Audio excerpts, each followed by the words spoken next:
नमस्कार सर्वांना. चला तर आता मारडीच्या देवीला ह्याच्या अगोदरचा व्हिडिओ जो तुम्ही पार्ट 1 बघितला तो होता बाळेच्या खंडोबाचा. तर बाळे सोलापूरमधलं जे बाळे आहे तिथे मोठं खंडोबाचं मंदिर आहे, म्हणजेच आमचं कुलदैवत आहे. तर तिथे आम्ही देवदर्शन केलं आणि तिथून आता मारडीला आलो आहे. तर याचा मी 2 पार्ट केले आहेत. तर एका पार्टमध्ये व्हिडिओ खूप मोठा होत होता म्हणून मी छोटा पार्ट दुसरा केलेला आहे. तर हे पण खूप छान मंदिर आहे मारडीच्या अंबाबाईचं. तर मारडी असं गाव आहे, तिथे अंबाबाईचं जुन्या काळापासून हे मंदिर आहे. खूप छान असं दगडी बांधकाम आणि कोरीव बांधकाम असं मंदिर आहे. तर इकडे विठ्ठलाची मूर्ती आहे आणि गणपती बाप्पांची पण मूर्ती आहे आणि दुसरी पण देवी आहे. तर इथं मोठा आरसा लावलेला आहे. तिथून आत गाभाऱ्यामध्ये देवीची मूर्ती आहे.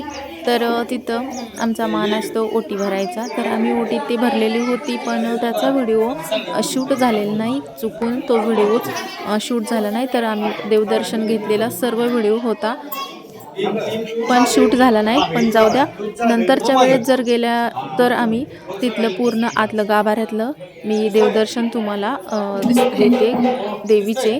तर बाहेरचाच व्हिडिओ शूट झालेला आहे. इथून आम्ही देवीचं दर्शन घेतलं. आतमध्ये जाऊन देवीची ओटी भरून देवदर्शन घेऊन बाहेर यावं लागतं गाभाऱ्यातून. तर जुनं काळातील हे मंदिर आहे, खूप छान. तर जाताना सुरुवातीलाच आम्ही हे बघितलं होतं, हे पाण्याचं विहीर आहे. तर या विहिरीमध्ये खूप असे मासे आहेत, तर तुम्हाला दिसत असतील. जाताना ह्या विहिरीमध्ये पाय धुवून जायचं असतं. तिथं तिळं डोळं असं मिळतं, तर ते वाहायचं असतं. आणि माशांना सुद्धा आम्ही नैवेद्य टाकला, तर मासे ते नैवेद्य खात होते. आणि खूप खूप असे मासे आहेत त्याच्यामध्ये. आणि विहीर आता भरलेली आहे. 2-3 वर्षाखाली आम्ही गेलो होतो, तर तिथं विहीर पूर्ण कमी झाली होती. आणि त्यानंतर आता गेल्या वर्षीपासून भरपूर असं पाणी असतं त्याच्यामध्ये. तर आम्ही देवदर्शन घेतलं आणि तिथून नंतर आम्ही इकडं आलो. तर इकडची देवी पण खूप जुन्या काळापासून तिथे आहे. तिथलं ही पुरातन काळातील असं खूप मोठं मंदिर आहे. तर त्या गावाचं नाव आहे बिटले. तर आमच्या गावापासून ते जवळच आहे. तर आम्ही त्या देवांना गेलं की अंबाबाईला पण जातो बिटल्याच्या. तर तिथून दर्शन झालं, सगळं झालं. नंतर आम्ही गाडीतून येताना जरा फोटो काढले आणि व्हिडिओ शूट केला, कारण देवदर्शन घेताना व्हिडिओ शूटिंग आणि फोटो काढणं होत नाही. आपलं देवदर्शन आणि नैवेद्य नारळ फोडायचे असतात, दर्शन घ्यायचं असतं, हे सर्व असतं.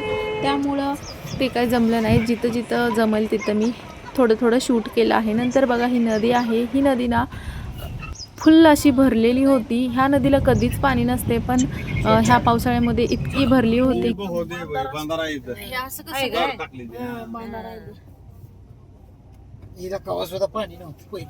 नव्हतं पाणी मग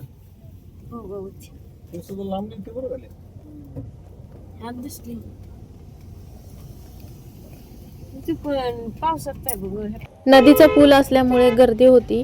ऊसाचा ट्रॅक्टर भरलेला होता आणि पाठीमागून पण गाड्या येत होत्या.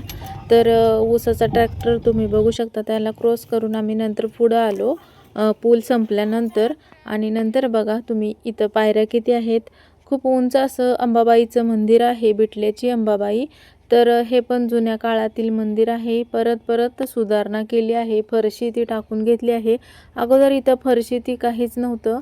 जुन्या काळातील असं रेखीव सुंदर मंदिर आहे आणि खूप छान वाटतं मंदिर. देवदर्शन, परडी भरणे, नैवेद्य ठेवणे आणि नारळ फोडणे ह्याच्यामध्ये मला व्हिडिओ शूटिंग करता आली नाही, त्यामुळे मी काही इथे व्हिडिओ शूट जास्त केलेलं नाही.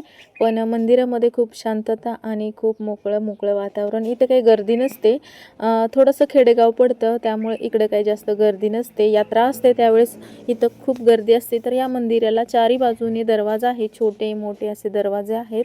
तर इथे बसली आहे ते अंगीन मावशी.